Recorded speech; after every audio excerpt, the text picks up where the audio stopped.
భారతదేశం భిన్నత్వంలో ఏకత్వం పాఠాన్ని బోధించిన తర్వాత విద్యార్థి జాతీయ సమైక్యతపై వ్యాసం రాశాడు. ఈ చర్య వల్ల అతడు సాధించిన లక్ష్యం సాధించాడని చెప్పవచ్చు.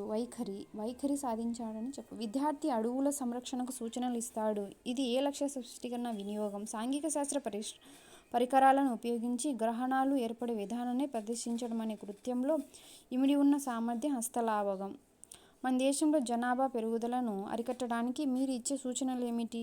వినియోగము పై ప్రశ్న ఈ లక్ష్యాన్ని మాపనం చేస్తుంది.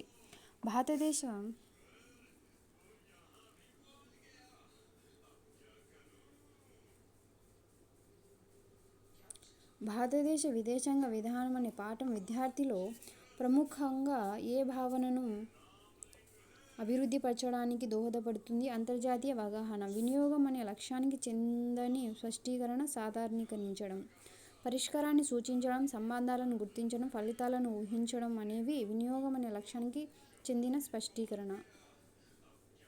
సాంఘిక శాస్త్ర విద్యా ప్రమాణాలను వీరి సిఫారసుల అనుసరించి రూపొందించారు. ఎన్సిఎఫ్ 2005 మరియు ఏపీఎస్సిఎఫ్ 2011 సిఫారసుల మేర సాంఘిక శాస్త్ర విద్యా ప్రమాణాలను అనుసరించి రూపొందించారు. విధేయత, వ్యక్తిగత సామాజిక బాధ్యత లాంటి అంశాలను విద్యార్థుల్లో పెంపొందించుట అనేది ఏ లక్ష్యానికి చెందుతుంది? వైఖరి. ప్రశంస ఒక లక్ష్యము. నిజ జీవిత సమస్యలను పరిష్కరించుకునే శక్తి ఏ రంగానికి చెందుతుంది? జ్ఞాన రంగం. కింది వాటిలో వినియోగం లక్ష్యానికి సంబంధించి స్పష్టీకరణ. జరగబోయే ఫలితాలను చెప్పడము.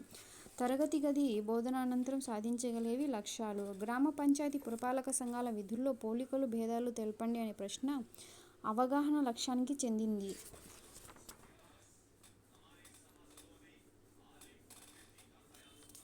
మీకు ఇచ్చిన ఆంధ్రప్రదేశ్ పటంలో థర్మల్ విద్యుచ్ఛక్తి కేంద్రాలను గుర్తించండి అనేది ఏ లక్ష్య సాధనకు ఉద్దేశించింది? నైపుణ్యం. ప్రతి పౌరుడు నిర్వహించే ప్రాథమిక విధులను విద్యార్థి వివరించగలుగుతాడు అనేది ఏ లక్ష్య స్పష్టీకరణ? అవగాహన. సౌర కుటుంబం అనే పాఠాన్ని 8వ తరగతి విద్యార్థి అభ్యసించిన తర్వాత ఒకరోజు స్నేహితులతో కలిసి నక్షత్రశాలను సందర్శించి వచ్చాడు. దీన్ని బట్టి అతడిలో ఏ లక్ష్యం సాధించబడుతుందని చెప్పవచ్చు? అభిరుచి. వినియోగ లక్ష్యానికి చెందిన స్పష్టీకరణ. విచక్షణ చేయడము. ప్రపంచ శాంతిని కాపాడటంలో ఐక్యరాజ్య సమితి పాత్రను అభినందించడం అనేది ప్రధానంగా భావావేశ రంగానికి సంబంధించినది. రోడ్డు చిహ్నాలను అర్థం చేసుకున్న ఒక విద్యార్థి సైకిల్పై ప్రశ్నలను పాఠశాలకు ఇతర ప్రదేశాలకు వెళ్తున్నప్పుడు వాటిని పాటిస్తూ ఉంటాడు అనేది ఏ సామర్థ్యానికి సంబంధించింది? చట్టాలను గౌరవించడం. ఒక విద్యార్థి బంగాళాఖాతంలో ఇటీవల ఏర్పడిన తుఫానును చక్రవాత వర్షపాతానికి ఉదాహరణగా పేర్కొన్నాడు. ఇందులో సాధించిన లక్ష్యం అవగాహన. ప్లాన్ తయారు చేస్తాడు అనే స్పష్టీకరణ ఏ లక్ష్యం కిందికి వస్తుంది? విశ్లేషణ. పాఠశాలలో జనాభా విద్యను బోధించడంలో ముఖ్య ఉద్దేశం జనాభా పరిస్థితిని గురించి విద్యార్థుల హేతుబద్ధ బాధ్యతాయుతమైన వైఖరులను పెంపొందించడము.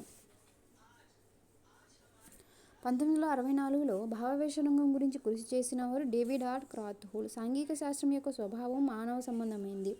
సాంఘిక శాస్త్రం సమైక్య పద్ధతిలోను ఒక ప్రత్యేకమైన మరియు పరీక్షలలో చేర్చాల్సిన సబ్జెక్టుగా బోధించాలని సూచించిన వారు కొఠారి కమిషన్ 1964-66.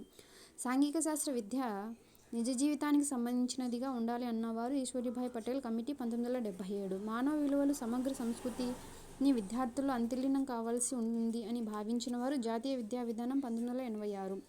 పర్యావరణ సమస్యల పట్ల విద్యార్థులను జాగృతం చేయడం మరియు విద్యార్థుల్లో ఉత్సుకతను, సృజనాత్మకతను పెంపొందించాల్సిన ఆవశ్యకతను తెలియజేసిన వారు జాతీయ పాఠ్య ప్రణాళిక చట్టం ఎన్సిఎఫ్ 2005. బడి బయట ప్రపంచానికి జ్ఞానాన్ని అనుసంధానం చేయడం అనే కీలక అంశాన్ని రూపొందించిన కమిటీ ఆంధ్రప్రదేశ్ రాష్ట్ర విద్యా ప్రణాళిక పరిధి పత్రం ఏపీఎస్సిఎఫ్ 2011.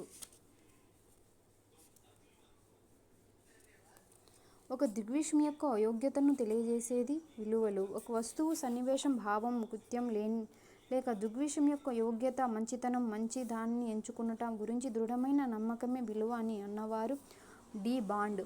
వ్యక్తులు తమ అంతర్గతాన్ని చూడగలగడం నైతిక విలువ. విద్యార్థులలో నైతిక విలువలు పెంపొందించగలిగితేనే అణుశక్తిని మానవ కళ్యాణం కోసం వినియోగిస్తారని పేర్కొన్నవారు రాధాకృష్ణన్.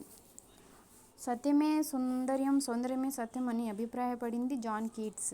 ప్రశ్నలు ఒక ప్రత్యేక అంశం నుంచి సమాచారాన్ని విద్యార్థులకు ఎంతవరకు అవగాహన చేసుకున్నారో తెలుసుకోవడానికి, విద్యార్థుల అవధానాన్ని ఒక అంశం నుంచి మరొక అంశానికి మార్చుకోవడానికి కొన్ని ముఖ్యమైన అంశాలు ప్రత్యేకంగా నిర్ధారించి జ్ఞప్తికి తెచ్చుకొని ఒక అంశం మొదలు పెట్టాక మునుపు దాని ఆలోచన క్రమాన్ని సరైన మార్గంలో పెట్టడానికి ఉపయోగించవచ్చు అని ప్రశ్నలను గురించి అన్నవారు చార్టర్ పేయర్సీ.